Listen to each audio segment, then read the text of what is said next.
Comes from Scripps Clinic in La Jolla, and she'll be talking about implementing weight loss strategies for patients with fatty liver, which everybody here knows how to treat fatty liver, but the question is, will the patients actually do what you ask them to do? So I look forward to hearing what she has to say.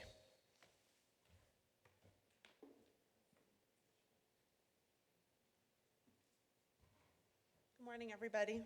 Thank you for having me here. I know I'm the last talk between you and the end of the day, so hopefully I can give you some useful tips and tricks and not put you to sleep. Okay. Let's see. Okay, so first we're just going to talk a little bit about some background of NAFLD, and then we're going to talk about dietary changes that you can try to implement with your patients in the office. Beyond that, we'll talk about weight loss medications that could be beneficial, and then endoscopic interventions, as well as bariatric surgery, and then we'll summarize. So a little bit of background for NAFLD. So as we all know, the definition of NAFLD is the evidence of fat in the liver by imaging or by histology without a secondary cause such as alcohol or medications or hereditary disorder. So non-alcoholic fatty liver is steatosis without injury to the liver, whereas NASH is steatosis with injury to the liver.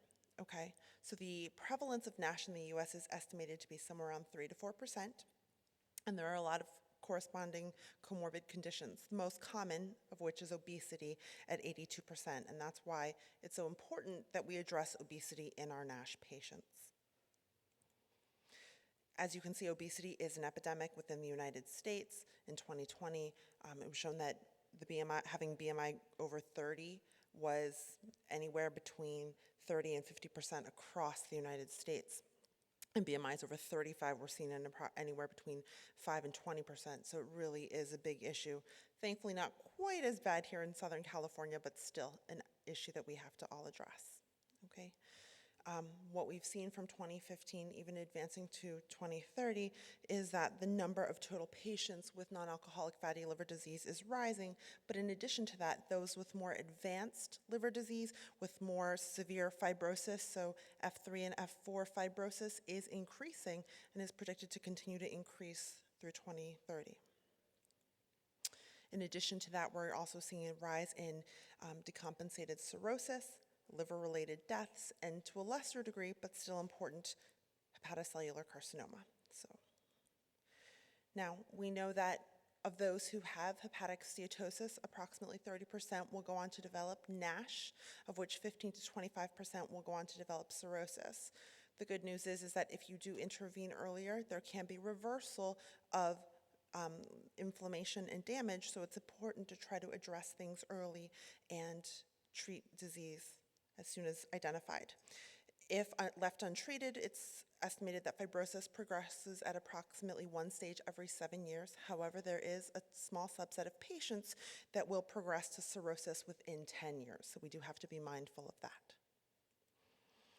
Now, we know that weight loss works as a treatment for fatty liver disease. It's been shown that weight loss, even of 3% or greater of total body, can improve hepatic steatosis. Greater than or equal to 5% can improve ballooning and inflammation. Greater than 7% NASH resolution. And if you lose greater than or equal to 10%, we can even see improvement in hepatic fibrosis. So what are the different interventions we have to try to lose weight? Well, there's a spectrum of different interventions. Some are more efficacious than others, but then there's also adverse effects that go along with those treatments. So typically, most of us will go in a stepwise fashion, starting first with lifestyle changes, which are typically the least efficacious but have the least adverse events, followed by some pharmacologic intervention, endoscopic interventions, and then surgical interventions.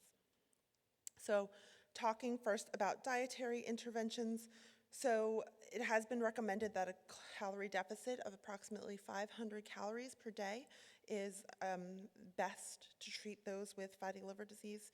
There really is no consensus for the ideal macronutrient profile that you should recommend for your patients.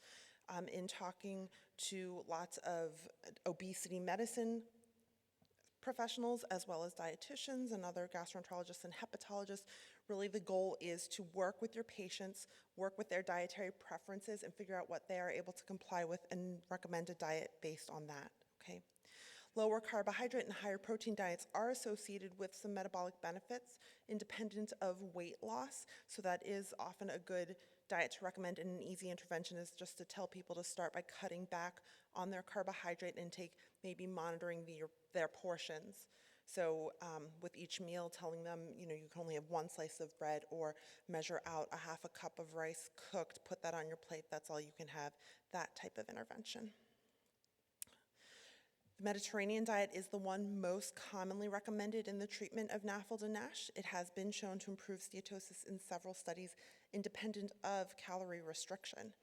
So what is the Mediterranean diet? Well, it's one that's primarily plant-based. So there's a lot of whole grains there, legumes, fruits, and vegetables. It is lower in carbohydrate, and there's a lot of omega-3s, as well as a limitation on red meat and low-fat dairy. So fructose is something that we can very easily advise our patients on, and something we know is associated with NAFLD and NASH. Fructose is the sugar really found in refined sugars. So this is your table sugar, this is your corn syrup, and approximately 10% of caloric intake in the average American diet is sugar. So why fructose is so bad? It's because it increases hepatic synthesis of triglycerides, and triglycerides are the fat that accumulate in your liver, causing steatosis. So fructose is very commonly found in our sugar-sweetened beverages. So again, an easy recommendation to make for your patients: tell them drink nothing that is sweetened. So get out all juices, all sodas especially, and their sweeteners in their coffee. People seem to love their coffee mate. Now, weight loss interventions. So I think this is an outdated, this isn't the right version of my talk. Do you have another version? There was the more updated version. This isn't, sorry. Okay. I'm sorry, everybody.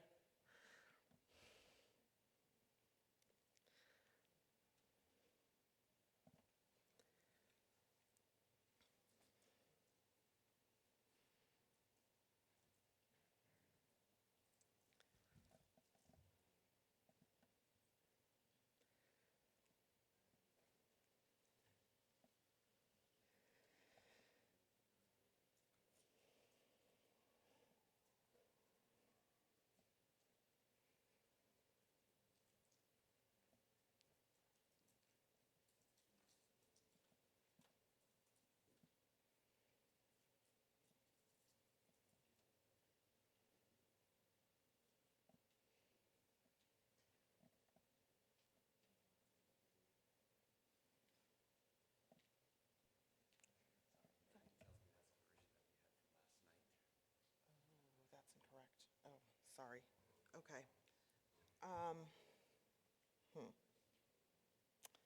All right. Well, we'll just go off of this version then. Sorry.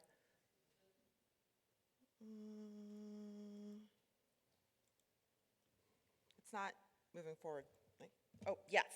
This looks right. Okay. So there's the Mediterranean food pyramid, this is an easy graphic that you can make a handout out of that I also like to give patients, and it kind of gives them a better understanding of what the Mediterranean diet is composed of. So you're recommending that they eat less red meats and sweets, that they can eat moderate amounts of poultry and chicken.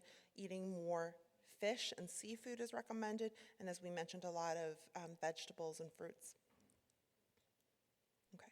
This is another good graphic to hand out to your patients, and for those who don't like the specific recommendations of the Mediterranean diet, giving them a better idea of how to make their meal plate. So the idea is, this is a picture of a plate. Tell them that they should fill up 50% of their plates with fruits and vegetables, ideally more vegetables than fruits, because again, there's a lot of sugar in fruits.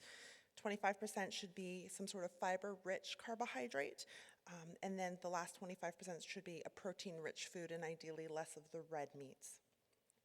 So at our institution, we actually have pieces of paper with both of these graphics on it that we hand out to a lot of patients, and I think it's very useful.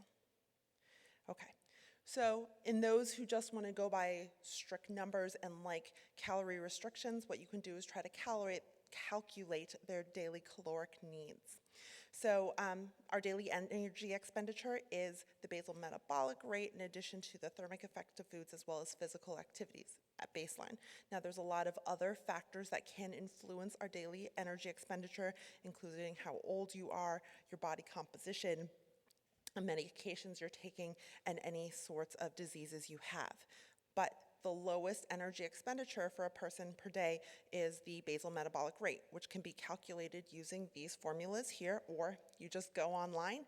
There's lots of calculators, plug in the numbers, and it'll give you a basal metabolic rate. What you can do then with your patient is tell them, well, typically we like 500 calories less than your daily energy expenditure, so maybe 300 to 400 calories less than your basal metabolic rate is a good number to aim for. And some people who are just more numbers-based like that a little bit better.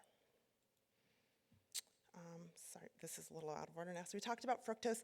The other thing to comment on is artificial sweeteners. So a lot of patients think, well, I'm not drinking regular soda, I'm drinking diet soda, so it's okay. We like to tell them actually it's not. So the sugar alcohols are a lot sweeter than regular sugars and often will increase the affinity for artificial sweeteners. And also it'll make people hungrier later in the day. So people actually have a tendency to overeat when they use a lot of artificial sweeteners. So it's really recommended get all the artificial sweeteners out. Okay, intermittent fasting. So this is a very popular diet that a lot of people have liked over the past few years. And it's definitely something you can recommend for your patients, because with this you do not have to recommend that they calorie restrict. The idea is when they are in their window of eating, they can eat whatever they want, but then they're fasting for 16, 18 hours a day. The idea is to put that eating period earlier in the day. So maybe around 8 a.m. or 10 a.m. they start eating when they're more metabolically active, so they'll burn off those calories better. Okay. Now coffee, this is something that is good to recommend for all our patients. It has been shown to reduce the risk for hepatocellular carcinoma as well as death from chronic liver diseases, in addition to reducing the risk for fibrosis in NASH. So tell people, go ahead, drink your coffee, but again, remind them those sweeteners, those coffee mates are not good for you, so please stay away from that. Now, beyond diet, what else should we recommend? Well, exercise is important, and this was an abstract that was presented a few years back now at AASLD, and it was looking at a VA cohort of those who were obese with fatty liver disease and what comorbid conditions they had and what interventions they recommended. And what I want to point out here is that diet and exercise was really not advocated as well as it should be. Anywhere from 10 to 20% of patients were being counseled to incorporate some sort of exercise. So this is something we have to be very mindful of as well.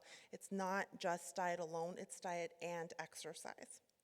So what kind of exercise should these patients be incorporating? Well, the EASL and the AASLD guidelines really don't have a specific recommendation, but they do recommend that physical activity be incorporated into the treatment, okay? There have been studies and randomized control trials that show that physical activity, even independent of diet change, has had reduction in liver lipid content as well as improvement in transaminases. So the specifics of what's recommended are really based on the 2008 physical activity guidelines for Americans, which is to try to exercise 150 minutes per week at a moderate intensity. And people will ask, well, what's moderate intensity? And what I usually tell them is the idea is you and I would not be able to have a conversation if we're having moderate intensity exercise, that you would be huffing and puffing, you should be sweating. The heart rate should be up, okay? Now, what kind of exercise should it be? Should it be aerobic? Should it be resistance? Well, in this systematic review of studies looking at both types, what they found is that there's not necessarily one that's better than another. So the idea is that patients can do aerobic or resistance. If they do aerobic, the idea is they should engage in approximately 40 minutes for 3 times a week with a MET activity of 4.8. What's a MET? So everybody just sitting down, you're expending 1 MET. So that helps. For resistance, it's a little less, so 3.5 METs for 45 minutes, about 3 times a week. And to really start seeing an effect, they have to engage in this for 12 weeks. Resistance exercise might be better options for those of our patients who are deconditioned and decompensated, because it's easier for them. Just tell them to get some little hand weights, keep it by their couch when they're sitting there and watching TV, do that. I sometimes have even told them, if you can't buy weights, get some canned foods. keep that right by your couch and just do curls.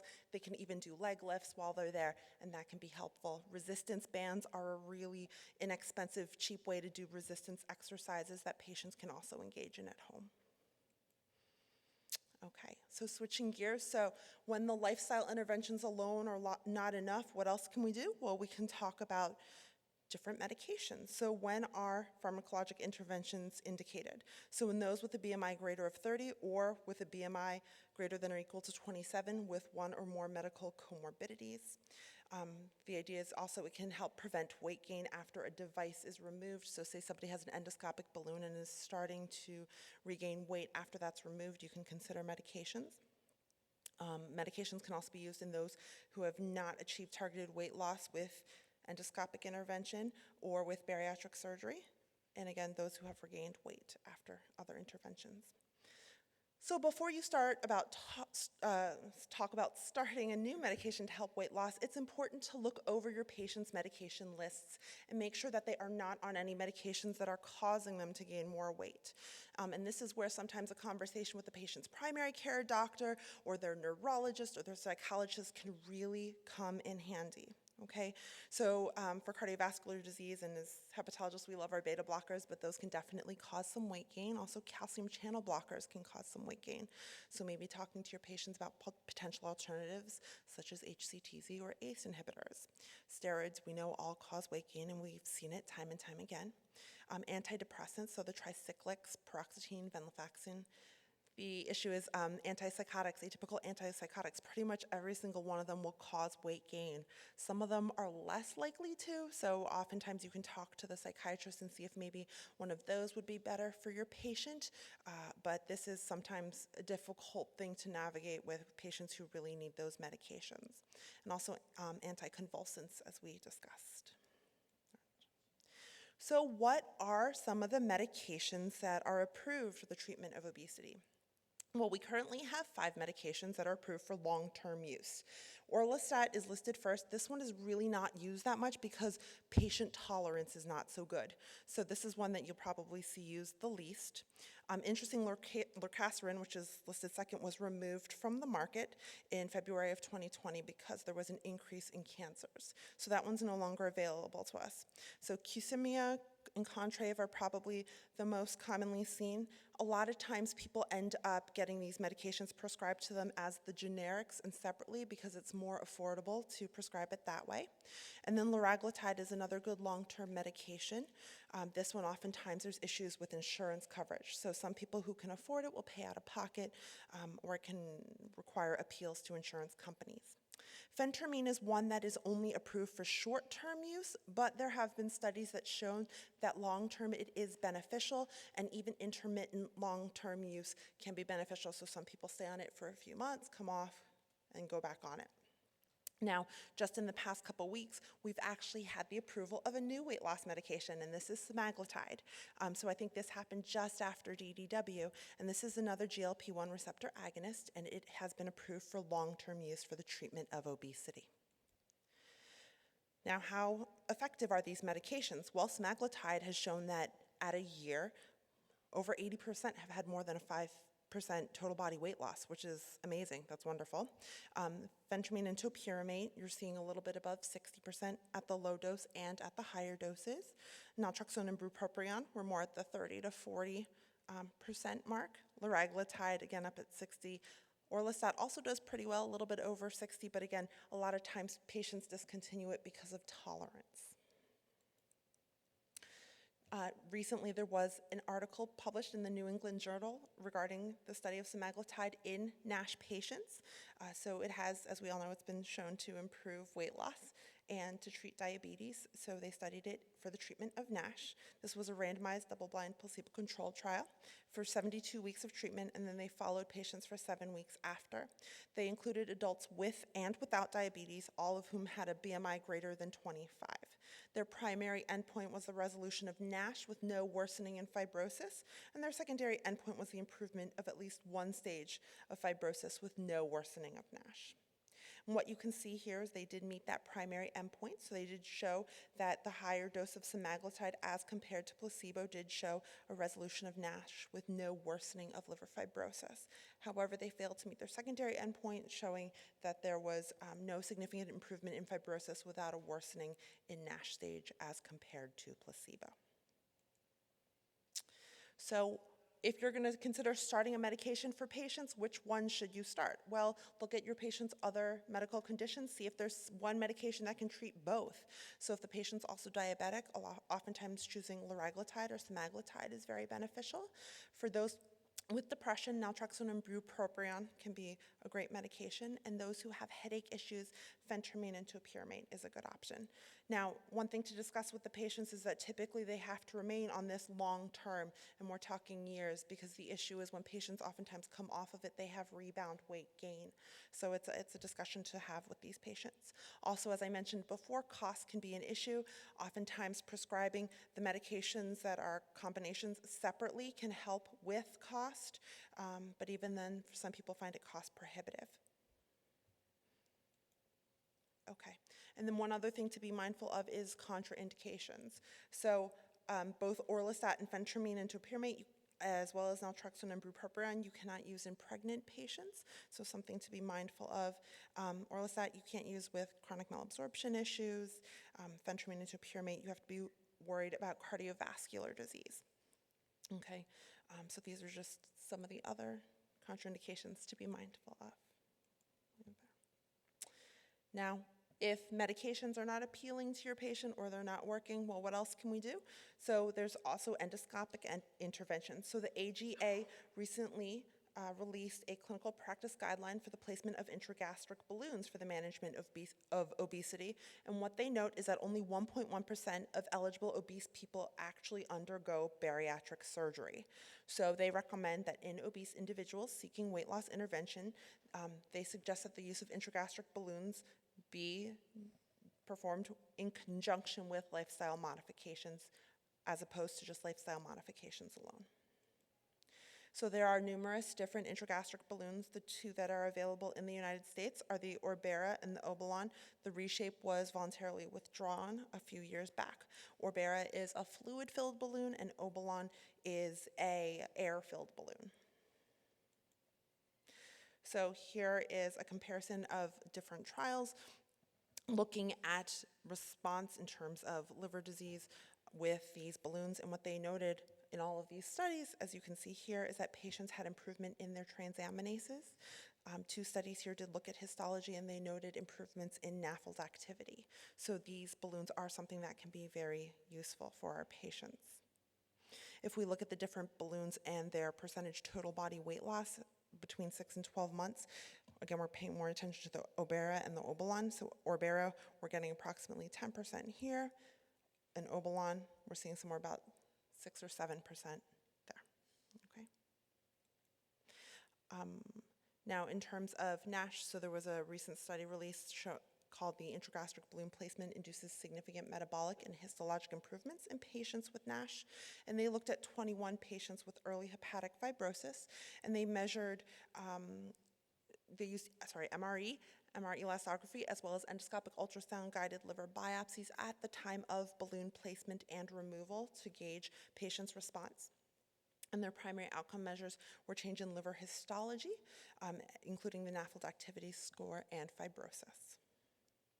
And what they noted is patients had a total body weight loss approximately of 11.7%, that there was a significant reduction in their hemoglobin A1C.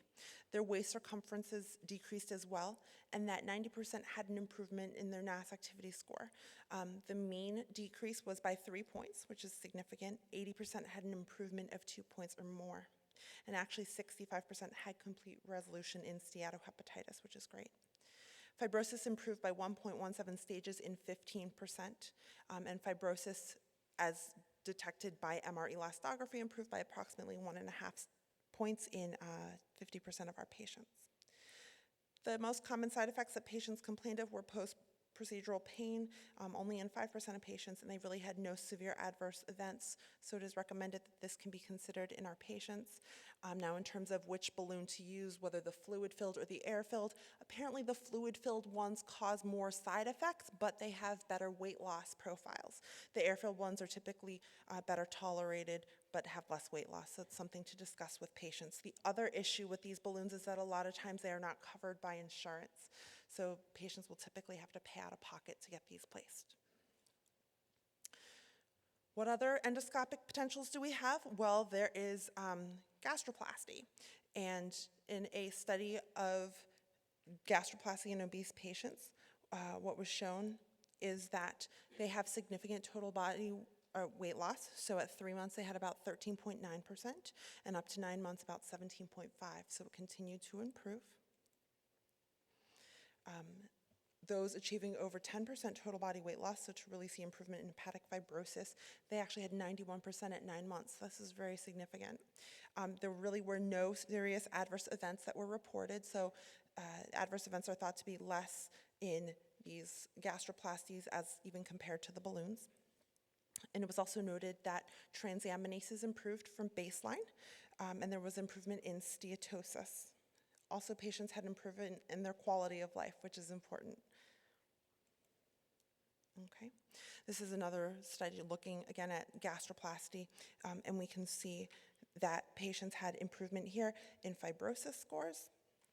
So those with mild, F1 and 2 here had improvement from baseline to follow-up, and F3 and 4, there was also an improvement. Okay, and again, adverse events, so it's thought to be that there are less adverse events in regards to the gastroplasties as compared to the balloon, so something to consider with your patients when talking about possible endoscopic interventions.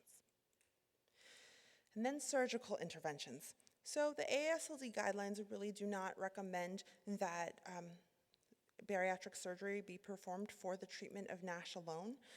Their exact quote is that it is premature to consider foregut bariatric surgery as an established option to specifically treat NASH, but that it should be considered in those who are obese and otherwise eligible and happen to have NAFLD or NASH. So something to talk to our patients about. This is an old study now from Mathurin back in 2009, but it looked at patients who were undergoing bariatric surgery, and they compared biopsies from before surgery to 1 year after surgery and 5 years after. Now, the types of surgeries done were different, so 56% of these patients had gastric bands, which we don't see quite as much. 23% had biliointestinal bypass, and 21% had a gastric bypass. But what they did notice is that as compared from before surgery to 1 year and 5 years after, there was actually an improvement in steatosis, improvement in NAS activity scores, as well as in ballooning. So it is helpful. Okay, so in summary, NASH is an ongoing epidemic that we all have to deal with. Dietary interventions are the first things to talk about with your patients. Starting with potentially a reduced calorie intake. And again, it's most important to work with your patient and their lifestyles and what they think would work best for them. So some of them really hate the idea of having to restrict certain foods. So in those patients, you might want to consider doing intermittent fasting. If those that really like the idea of Mediterranean style diets, printing them out that Mediterranean food pyramid is a great tool to have. Having that plate method, again, is a good idea because it helps patients try to minimize the amount of carbohydrates they take in, and we know that carbohydrate reduction is helpful in reducing hepatic steatosis. Okay? Having a good dietitian that you can work with is very helpful because there can be a lot of counseling that goes into this, which is very time consuming, and a lot of us don't have time to sit there in the office and counsel our patients as much as we would like to. Exercise is something that is important to make sure you talk to your patient about in addition to those dietary changes. So remember, it's not just aerobic exercise, it can be resistance exercises as well, and to try to incorporate 150 minutes a week of exercise into their days. Before you start medications, always review the medications your patient's on and make sure that if there are any that are causing weight gain, that you can potentially try to change them to help improve their chances of weight loss. Medications that are very promising in NASH are semaglutide, and others that can be used safely include the Contrave and the Qsymia, as well as liraglutide. Endoscopic weight management is often an option. However, insurances will oftentimes not cover this, which can be one of the roadblocks that we often encounter. And then for those who are willing and who have other complications, bariatric surgeries are often good options for those patients as well. Thank you.